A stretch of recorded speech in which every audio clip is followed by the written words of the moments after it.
everyone, and welcome to Heart and Hand, the Rangers podcast. My name is Cammy Bell. I am your host, as always, on your extra show for the week. And joining me to talk about Rangers' first victory in this Europa League campaign at Ibrox against Dundee on Thursday night, and looking ahead to returning to Ibrox for the game against Dundee on Sunday afternoon, is the sage of Heart and Hand, and that is Alan Bradley. Alan, thank you so much for joining me. No, it's wonderful to be back on with Cameron James Bell. I think the last time I was on with David in the flagship, we had just won at Parkhead, which was nice. And again, it's great now, isn't it? Just every week now, Cammy, we play, we win. No, what was all the fuss about? Yeah. I don't know about you, Alan. I'm fairly sure I do know the answer, but Rangers winning just seems to improve your general mood. Yeah, I think Margaret has said that to me a few times, Cammy. Yeah. Yeah, I was going to say, Melissa's definitely said it to me. I can imagine Margaret said it to you because she was getting, well, Melissa was certainly getting scunnered with me in terms of, I'm going to call it the Russell Martin effect that we had at the beginning of the season. And last night at Ibrox, Alan, we probably saw the end of that Russell Martin effect in terms of our Europa League campaign. Our first win coming in match day 7, which for a team given our recent travails in Europe is pretty disappointing. However, we knew where the problems were. We have brought in my opinion, the man that is certainly working a lot of miracles to be able to fix them. And I thought Rangers were good value last night at Ibrox. I said in our Car Pod show on our Patreon site that I thought the game felt like a bit like a dead rubber. It was for us. It wasn't for Ludogorets. But then, as I was also caveating that with, of course, this coefficient points to take into account, and if we are able to win the league, then it could go some way in terms of helping us with direct Champions League qualification, but there's a lot of steps before that has to happen. The main takeaway I had last night, Alan, was just to get another win and continue that momentum that Danny Rule has helped bring in, and also from a perspective of my main focus being on the league is just to make sure that we didn't come away with any injuries and nothing daft last night, despite some fairly horrendous conditions. I think so. The conditions themselves. I mean, walking down, even in the enclosure, it's okay you hobnobbing up in the main stand and things, but it's bloody freezing. But the actual game itself, it just seemed quite calm. I think because obviously the momentum has been building, week in, week out. There's more kind of partnerships kind of working within the team. It just seems a bit more joined up. I think obviously in the crowd as well, there were periods where obviously we're doing the playing it across the back, just waiting to try and move things forward. There's even a patience now, I think, even in the ground as well, because we can see, the difference that Danny Rowe has made. I think the big frustration that I've got, Cammy, I'd imagine most of the Rangers fans too, if we had have had him earlier, and I know there's the old, there'll be some kind of criticism, but if we had him, we would have qualified, I think, comfortably through the section that we had, and also feel domestically too, Cammy, when you think of the number of draws and so on we had with that Zoomer before. I mean, we'd have been sitting just now, Cammy, and I know if your auntie had balls and so on, but I think that's my only frustration. Last night, the game at times, you're like, it's actually kind of a wee bit boring and so on, it's flat, but it feels fine because it's kind of gone back into old school Rangers where, obviously in my days, okay, we win games 1-0, we win games 2-1 and so on, but we just keep winning, and I thought overall, we'll get into kind of breaking the game down and so on, but overall, Cammy, we were probably 80%, 20, maybe even more in favour of ourselves. Defensively as well, there were a number of wee scares, but not much. We just looked so much more comfortable. I thought we dominated the midfield as well, worked well. And to be honest with you, it was just that old poor decision making, either by passing to someone else when you should blink and shoot, or people being a wee bit too greedy. But the good thing as well now, Cammy, is we are creating chances, down, and quite a lot of it's link-up stuff as well. First half down the right in particular, a lot of good kind of work. But it isn't just the kind of humping it through. There does seem to be a kind of wee patience, and you can see that these guys have actually been developed, within training. Obviously, there's lots to go. We'll get on to where we need to improve and so on. But No, it was just, I think it was just quite comfy, to be honest with you. Yeah, I didn't feel at any point that we were going to have an issue with the game getting taken out of our control, which was nice. And you made a great point there around the upturn that you've seen from certain players, because if you rewind the tape a few months ago, Alan, and I was to say to you, well, the defence is going to consist of Aarons, Giga, Fernandez, and Migoma, it would start to panic you. Your midfield is going to consist of Asgard, Diomande, and Raskan. Mm-hmm. That would panic you. And Chermiti leading the line again. It would have been, this is going to be a tough gig to watch. And But Cam, all of we would have lost, there would have been 20 shots at Rangers goal, 18 shots and things like that. It was, but yeah, as with you say, zero obviously, chances created. yeah, obviously we're going to have to improve and we'll get on to it. But as you say, it's I don't know, it's just far more kind of comfy now, isn't it? And it is obvious that, as you say, even individual ones. I mean, Asgard, the past few weeks in that, he is beginning. I know that nightmare at Parkhead, but he's beginning to look better. I think Chermiti, again, if he could just get another goal, but I think the big guy, he's doing the hard stuff. It is amazing how he is holding up. He's got a couple of players. He's got really good control. And I think it's noticeable as well, Cammy, when the likes of Miofsky came on later on in the game, and he's come on a few times for him, suddenly then we don't have that same ability to kind of play it up and get players up the park. So I think he does well. And defensively too, as you say, when Jacob was coming in, I'm thinking, here we go. The big boy Fernandez, I actually think he's just a really good. I know he's got flaws here and there, but a really good addition in terms of a centre half. So, and midfield definitely doing a lot better. Wee bit disappointed with wee Mikey Moore, who I still think's a cracking wee player. But again, it was that old kind of end stuff with him. But there's just a bit more. Gassama, I didn't even think had the greatest game as well, Cammy. But again, it's all right now because within the overall context of the shite that we've been through, you're going, okay, we didn't really do well, there's improvements. But the thing is, we're beginning to just knock win after win, and that's only a good thing. We've got these additions coming in too, so it sounds terrible, but on the record, Alan Bradley's actually quite positive, Cammy. Yeah, and you've got every reason to be. And we've discussed the kind of breakdown of the game. Let's talk about those players that you've just mentioned, because in the lead up to Diamandi's goal, there's obviously a good set piece comes in. I think we've seen a definite upturn in terms of set pieces thanks to Scott Fry, which has been a really big acquisition to Rangers. But Chermiti does well to use a bit of physicality to recover the ball. It comes out to Asgard, and with one touch, he just plays a kind of slide pass out to Diamandi. It's a weird connection for me because at first viewing, I've had the opportunity to watch the game back since, but at first viewing, I thought, oh, he's given it a decent thump.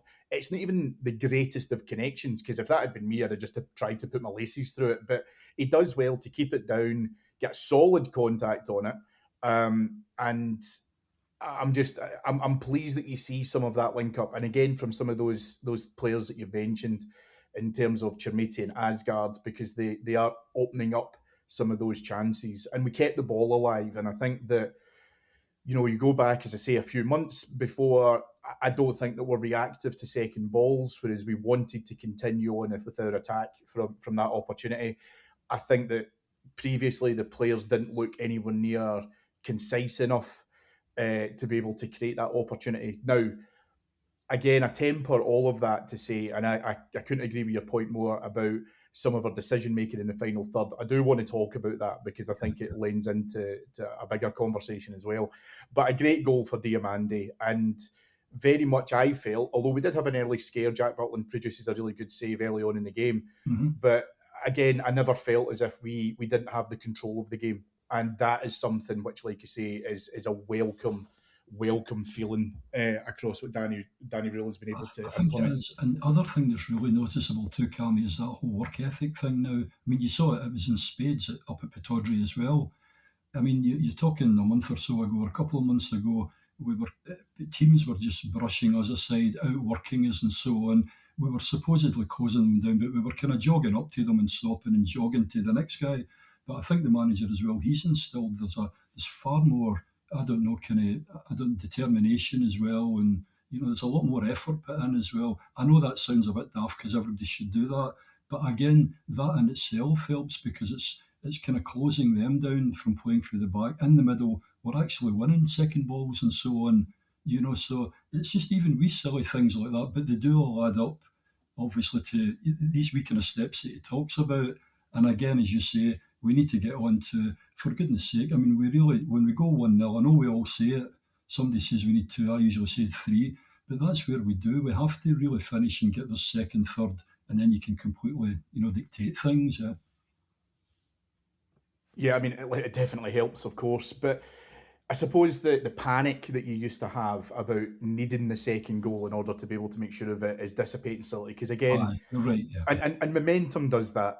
Wins do that because you know that you can get over the line, and we've had some high scoring games, obviously, Annan last weekend, etc. And of course, that's you've got to take into account the levels of opposition that you're playing against. And I made that point as well when I was talking to the chaps on the car pod as well to say, when you think about those levels, I'm going to take my hat off to Giga because Giga obviously comes back from AFCON, didn't play at all, little bit of a question around match fitness. He comes in against Annan, which was absolutely the right thing to do to try and get him sharp. And then because of a John Souttar injury, I don't think he was in the manager's original plans to play against Ludogorets. But Souttar gets injured, so now he's playing against that. And I do want to compliment him because I've been critical of Giga, where I thought that there was a little bit too much silliness. I don't want to say sloppy because that almost feels like as if he's deliberately doing it, whereas I don't think it was. I think he just lacked a wee bit of confidence, lacked a wee bit of self-belief. And not the only player, by the way, to have that. You mentioned Chermiti, I think almost exactly the same thing. And you see how far he has progressed. And I do want to give a special mention to Giga for being able to come back in and be able to get that over the line, I think is the most important thing. And because he hasn't really played that often in that partnership, and I remember, I think it was him, correct me if I'm wrong, but I think even the game at Parkhead against Celtic, they played him out in this kind of, the centre half, but it was like the back three, he was the right. He gets so exposed, it was unbelievable, and at times as well, I used to say, God, if you give the guy a ball, he's kind of panicking, but even that now, he's looking just a wee bit more comfortable. So, as you said, no, absolutely, Cammy. And I think, good point you made too around the confidence Chermiti in him.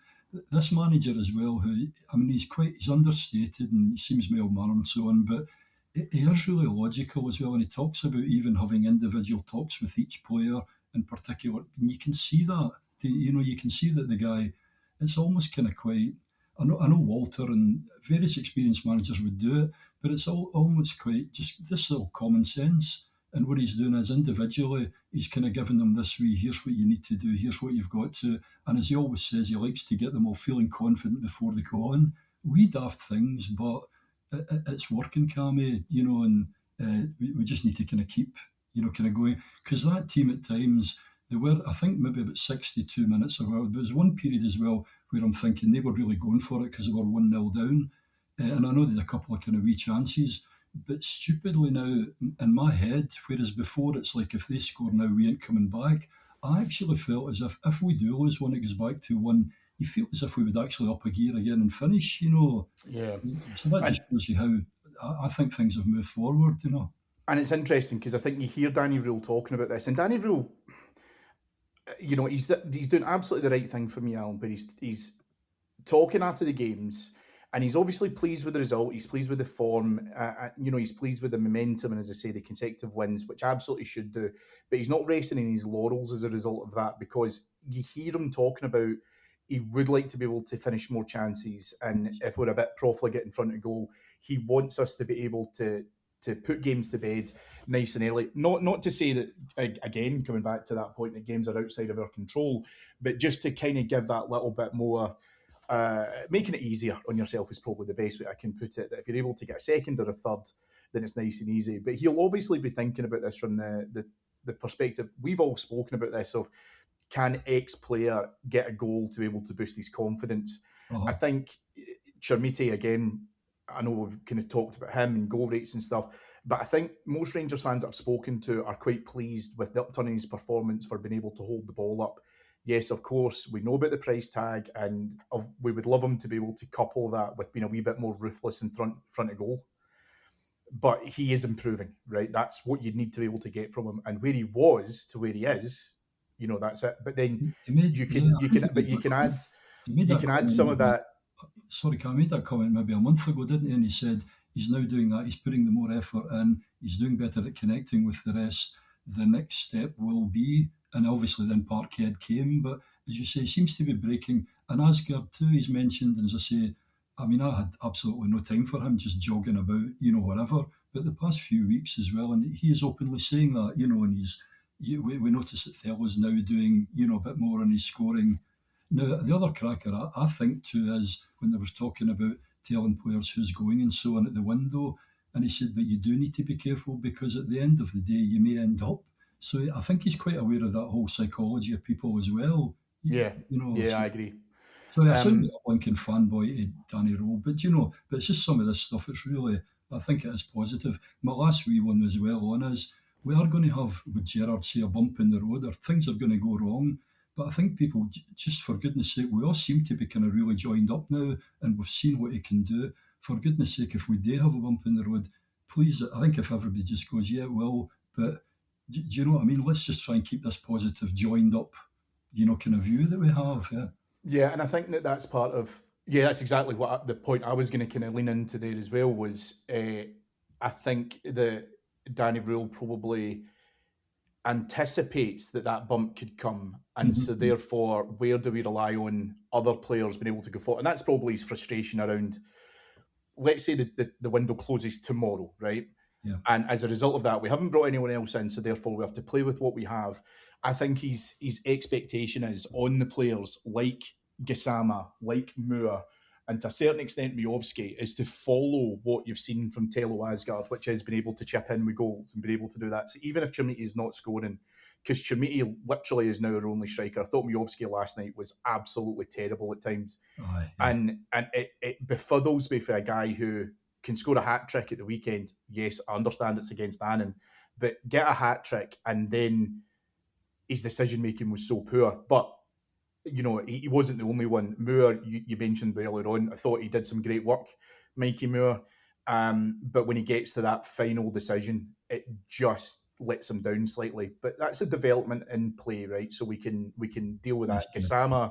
Gassama has played a hell of a lot of football, and probably needs a wee bit of a rest. But he also creates opportunities for him to be able to either get a shot away or being able to slide someone in. Mhm. And it's just those wee killer instinct moves that just need to click. And if we can get that, then even if we do have a bump in the road and someone takes a bit of a dip, then there's other players there who can step in to be able to do that. And that's where I do want to give a lot of credit to Tello Asgard, because you're absolutely right. I would have ran him at Ibrox half time at Parkhead, Yeah. but you cannot fault the way he's been able to respond.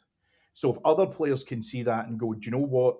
I've got the opportunity here to be able to contribute as much as I possibly can. Mhm. And if you can add goals into that, if you can add assists into that, I think it'll really start to click. The tune that I think we spoke about before that Danny Rule is getting in his team can get louder.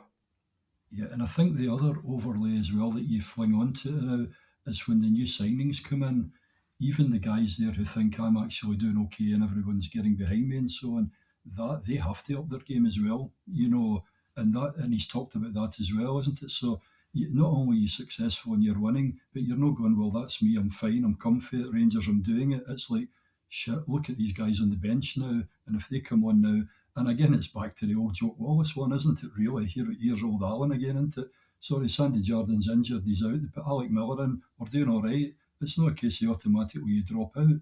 And it's a case of once people have got positions, if it suits for that particular opposition, that guy will be in there. And it just ups the standard again. And you think of all our 9 in a row guys and all those, but ultimately you had other good players coming in, and that in itself, the overall output of the team is going to benefit if it's managed properly. 100%. And all you need to do is go back to, when we thought we were in a crisis with the Suter and Cornelius injuries. We thought we were in a crisis with the Barron injuries. We I thought we were know, in I a know. crisis with Sterling. And, you panic. Of course you panic, because you think that your squad is a little bit too thin. We've Mhm. obviously done some great additions to that at the moment. And my hope genuinely is that we can continue adding to that before the end of the window. I think that the board have done well to back Danny Rule. I think that they don't appear to be making any noises that things are the finished article just yet. So we've got another week until we can obviously define that. But as you say, this is about players throughout the squad being able to take their chances. I honestly believe that I think Finlay Curtis for his development going to Kilmarnock will really, really help him. I think that's going to be great. But see, when he came on last night, he had that brilliant shot that produced a wonder save from their goalkeeper. A wonderful left foot top corner, and the keeper did well. Absolutely loved it. And it's something I banged on about a wee bit with Curtis before is he's just got no fear. And that's really what you want when you've got someone that you have to rely on in bit parts to say, as you rightly said there, take your opportunity when you get on. If you're only getting 15, 20 minutes in a game as a sub coming on, or alternatively because of an injury, you're going to have to start, just take your opportunity as best you can. Physically, you can see the difference physically as well. Obviously, he'll play a lot with us in front of the enclosure as well. He's holding things off. He is aggressive as well. And did he know, unless I'm getting mixed up, because dementia may be starting, he ended up playing at blinking left back or something, So the guy, I definitely against think... Annan, yeah. And he's a good finisher as well. I know it's friendlies and so on, but earlier on in the season, the guy's definitely got an eye. If Danny Rowe's not going to use him, then absolutely, I think put him out on loan where he is going to get played and so on. I do like him. I actually think I think the guy's got a hang of a lot of potential, but it's up to Danny Rowe and the coaching staff to, in terms of what they think's best for him. Yeah, absolutely. And I think, to continue his development and give him that chance. I like the idea of him being able to work under Neil McCann as well, who I rate pretty highly from that regard as well. With them seeing him and they'll see him in training and so on, it's not even a case of them taking a wee punt on them. I'd imagine they've been quite impressed with what they've seen as well, and obviously McCann will know an attacking player, won't he? Of course, yeah. And he'll give him, I think, a lot of great guidance in there as well, so will Billy Dodd as well. Let's look ahead, Alan, to this Sunday's game. We are back at Ibrox against Dundee. Now, I don't like talking about that a lot, but both games, us against Dundee, Celtic against Hearts, or Hearts against Celtic, I should say, it's at Tynecastle. Both 3 o'clock kickoffs. I think it's fair to say that as much as we will absolutely be hoping for 3 points, and that will be the prerequisite going into the game, and something that I think that this team's very capable of getting against Dundee, there probably will be, one eye on what's happening through in Edinburgh, seeing how that's going to unfold. It's important to us, obviously, as we know, because of our aspirations for winning the league. I think we can't get too ahead of ourselves, is really what I'm trying to say. We need to be able to focus on what we can do against Dundee. And they've left us with a wee bit of a bloody nose at times, Dundee, which is frustrating. But this is a different Rangers team. This is a different Rangers form. And I'm hoping that, as I say, we'll be able to take care of business without too much. And I'm really excited to see what the manager has said in his pre-Ludogorets press conference, when he was talking about selection and criteria, and for some of the new signings being able to come in. So I do imagine it will be a different looking Rangers team that takes to the field on Sunday afternoon. I'm kind of hoping Scott Wilson sort of kind of on the right, whether he comes off the bench or whether he starts. Yeah, and obviously midfielder as well. I can't pronounce, is it Chikwane? But apparently he's really good, kind of box to box. But Manny's been saying he can kind of play the 6. So it's good having physically as well. You're getting a lot of strength in there. We'll get onto it, but potentially if there was a kind of number 6 who had done it for years at top level, would really be a great addition. But as you say, looking forward to the 2 of them playing. But again, I'm just now, Cammy, I'm in that 3 points. And again, I don't care if we're a bit off it. We win 1-0 or whatever, and we get through. And that's all we need to do now. I think the minute you try and what's going on over there and so on and force things, I think all we need to, our mantra just has to be that old win, 3 points. And if we keep doing that, Cammy, do you know what I mean? We're definitely going to be well, on with a shout now, yeah. Yeah, absolutely. How desperate is our need for a striker in your eyes, Alan? I still feel we kind of need one. I know the manager said potentially then if you get a midfielder who could kind of do a bit of playing up front, but not an automatic, but still chip in 15 goals and assists and so on. If there was somebody, I still would like one. Miovski, even last night, we've been saying it a few times, it just doesn't look like the Miovski that we kind of feared when he played with Aberdeen. I know we played differently, but it just doesn't look a patch on, so with him, and I know it's good he scored those goals and so on, but I'm not really dead convinced. I feel we need a good striker. I feel Danilo as well. Honestly, that'll depend, but I just feel chances and so on. I just don't feel, unfortunately, he's going to do it. If we couldn't get an out and out striker, then hopefully between Chermiti and Miovski and, a midfielder helping would be fine. But I don't know. And I think if we could, Cammy, I think that would be it could just make all the difference because the likes of, I suppose, having this kind of Scott Wilson as well, coming in with goals and things. But I suppose even if you think of last night, if we had like a kind of top striker and, who was in top form and so on, those kind of games, they'd be finished pretty early on, wouldn't they? Yeah, I mean they would, and I think that's maybe my criticism of Miovski when he came on. That he should be brimming with confidence again. I appreciate it's against Annan. It's Took that daft it's touch, didn't I? Don't it even is, yeah, and it just hit it first time, and then he does that wee. I'll go over to my left again, and he just looked caught lucky. in two minds far too much, and it's the polar opposite of what we were hoping for in terms of having someone who was going to be like a clinical striker, who again it falls to them. You just hit it first time and you just get it over the line, and then that's it. And that's probably the big gap that we've got at the moment. And between that, potentially someone on the left side of midfield, because again I'm conscious about how many games Gassama has played for us. It's a hell of a Yes, lot. yeah. All of these things I think can come into play in terms of where Danny Rule feels that the next intake could be. The thing I would also caution people against or try and exercise some degree of patience with the new signings. We're obviously very excited about them. Skov Olsen was one that was doing the rounds for a little bit, and people were really excited to see if that could go over the line. He obviously got unveiled at Ibrox, and it's positive. It's real positive moves. Robin, I think, will be an interesting one. Chukwani, as we kind of mentioned as well, for him being able to try and come in. But it's going to take time for these guys to bed in. And the issue we have just now is we've jumped into this river of a title race. So as much as I'm trying to hope that we can give them degrees of patience, we don't have a lot of time to give them an overly extended bedding in period. No, I think he'll probably. I'm not even sure if he'd completely just start with two of them immediately and then the third. I think it will take a wee bit, to kind of come in, Uh, but no, and the danger as well is we've got this kind of momentum domestically, and you don't want to completely kind of change things too quickly if some of the guys don't quite settle. The danger is it kind of that other part of the machine, it can start kind of causing problems in that. I think looking at the pedigree of them, I think they're going to be additions.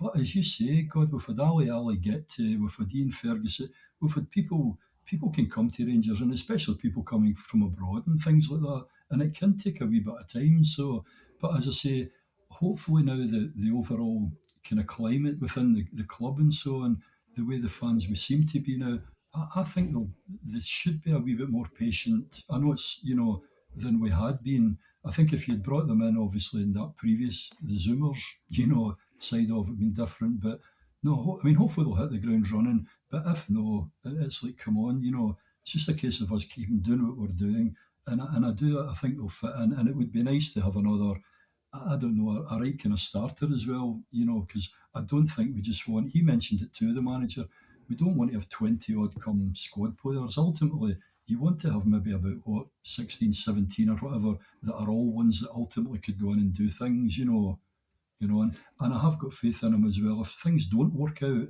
in terms of what he's wanting in his shopping list and so on, I think there's enough evidence, Cammy, to show that. You said about the number of injuries that came out, and we thought, oh, we're doomed. But he can change things. He's showed either in games or depending on opposition. So I think just kind of keep doing what we're doing. We're just going to see what else we're going to get before the end of the month, if anything. It will depend as well on outs as well, won't it, Cammy? Yeah, and how we balance that, and I think that's perfectly fair. Ideally, obviously, we know Kieran Dowell has made moves to Hull, and Yeah. there could be some other conversations that happen. You've alluded to the conversation that the manager has had with some players to say, like, I'm not telling players at this point, I expect you to leave, because if they don't leave, then you have to backtrack, and that's going to be far harder. So I think he's approaching it with a really calm and sensible um, Yeah. ideology, I suppose, around you can't. You're not going to be in control of who can come and look to show interest in your players. If it happens, it happens, and if you can facilitate the move, okay, grant. It's like give me the best possible kind of cards really to play. But Yeah, quite frankly, I've got another skill as well. If I don't get the ideal set, I can still play a I can still play a pretty good game. I think he's shown that. I don't know if it was maybe Davey or if it was maybe one of the other kind of the kind of media one of the interviews. I remember him asking about this Wow signing, and I thought that was quite nice, just his wee kind of smile. And it would be good, Cammy, wouldn't it, if there was this? Oh my goodness, just see who we've picked up now. But again, we just have to wait and see, don't we? Yeah. I think sometimes I'm a bit old fashioned with that. I get the idea of being able to do like a marquee signing, but we've had one in terms of spending Oh my God. between £8 to £10 million on a player. It doesn't mean that it's always going to work. And you can pick up a player, and we've done this before, Alan, as well. You can pick up players for 50 grand, and they can come in and be huge assets to your team. Yeah, you can even get So Rod Wallace's and people like that. yes, They come in and go, well, well, really? And they come in literally, and deliver literally nothing. about to come to Rod Wallace, who is the definition, I think, of whenever you get a player in a free. We always use the Rod Wallace example, but it can happen. Do you know what I mean? That's where it's going I to go. mean, my knee's a bit dodgy though, Cammy. You still play, so I mean, I don't know if if you could maybe transfer over or something. Yeah. I could play in a Russell Martin team. I couldn't play in a Danny Road team. That's the best way I could put it. But it's actually a good point as well, though, because something else we have to consider for the players who have just joined us and any other potentials that may come in across the course of the next week or so is that they're coming into a far better culture now. Yes. Um, Yeah. and a culture, I mean, around, I'm not necessarily, and I don't know, right? So please don't take this as, I know something that other people don't. I cannot comment definitively on the culture that was under Russell Martin, but you can tell in the body language and the performances that it was not in anywhere near a place that it could be. Whereas now what you're seeing is, you mentioned before about what rate I think players are stepping up a bit. You're seeing upturns from individual performances, and so I imagine the feeling around the group now is far more positive I than mean, it was a few months ago. when someone scores, I mean, I noticed that obviously at Pittodrie that everyone's over. You see it now when someone scores, everyone's over at them. Being an old guy, obviously, I moaned yesterday and said in the 70s with Big Greg and that, it's a handshake. Everybody just shook their hand as they ran by them. But now you can see there just seems to be, I don't know, a really good kind of bond, and a unity within them. And that can work wonders as well. So even if the kind of individual parts, but if you've got them kind of working together, and I think as you say, if you're bringing in some quality to that can only be of benefit too. Yeah. Yeah, and again, every Rangers fan listening to this will be hoping that the new players coming in, they are an uplift. And what I mean by that is that you get a huge benefit to your current crop when you see players Yeah. coming in and you can see that there's real talent and you go, this guy is a different level. And I genuinely think you see teammates again stepping up another notch to be able to try that wee bit harder, to be able to try and compete against that higher level of talent when you're in training. And there then becomes a reliance. And I know you made reference to the 70s, 80s. I'll do one for the 90s. It's what I used to call like the Gascoigne and Laudrup effect. Before that, it was the McCoist effect. Ali would get us a goal, but you also knew if you were in trouble, Gascoigne or Laudrup would be able to turn it on and produce it for you and get the win. And the players, players from those teams have spoken about, as soon as these guys hit the training ground, you looked at them and you thought, yeah, we are improving. And I think that plays a huge thing towards the mentality of the group as well. And again, you do need that mix. You need the kind of wonderful individuals and so on with the talents, but you need whether it be Stuart McCall's or, you need the people, Ian Ferguson's, who are going to do the dirty stuff as well. And again, I think this manager looking at him, I mean, he'll do that. He'll sprinkle the quality, but he'll have it needs to be robust in Scottish football, especially in this league. We need the physicality. You can even see it, I think the fullback, he's pretty tall as well. Obviously, the kind of midfielder. And so you can tell he's doing both. He's doing the quality, but also looking at, is this suitable for playing up in this league? Because clearly Russell Martin in particular, he didn't get that second one first, although he thought some of them. But I don't know. I mean, I think what we've got at the moment, Cammy, certainly looks, kind of decent anyway, doesn't it? 100%. So yes, I'm excited to get back to Ibrox on Sunday and see some of the new signings, but also continue on that run of form. So 3 points, Rangers. That's what we want. And I can't land on where I really want the result to go through in Edinburgh. People are saying to me a Celtic win takes points off of Hearts. A Hearts win keeps the pressure on Celtic as well as ourselves. They're in a bit of a bin fire at the moment, and we'll just have to see what happens. But it's the old adage: it's one game at a time. So There's we pros and will see what cons. happens. There's pros and cons to either of them, but ultimately we win the 3 points again. Okay, then after then, sorry, Danny, roll cover your ears. Obviously, then you've got Easter Road, but we certainly do that. We win our home game, but you're going to have Hearts in a wee while as well at home. Ultimately, you have Celtic again. So Rangers just do. They get your 3 points against Dundee, dust yourself off, go over to Porto, and just keep going from there. Yeah. Yeah, 100%. Well, listen, that will do us for Heart and Hand Extra for this week. David will be back with you on Monday on the flagship to discuss the Dundee game and look ahead to Porto. I will be back with you next Friday to discuss that Porto game. And yes, thank you very much to all of you for listening. Thank you to Mike Lee and Paul Myers. And most of all, thank you to my very special guest this week, Alan Bradley. Great when we can come on, Alan, and just talk really positively about Rangers. What a difference it makes. Exactly. I really enjoyed it, Cammy, and thanks again for the invite, mate. I appreciate it, yeah. No worries. If you want to listen to more from myself, Alan, and a whole host of great podders, join us on our Patreon site, which is patreon.com/heart and hand, and you will get loads of Rangers content every day to fill your boots with as well, plus any breaking news on any more transfer signings that may come in before the end of the window. David will be back with you on Monday, folks. Thanks again for your time. Bye-bye.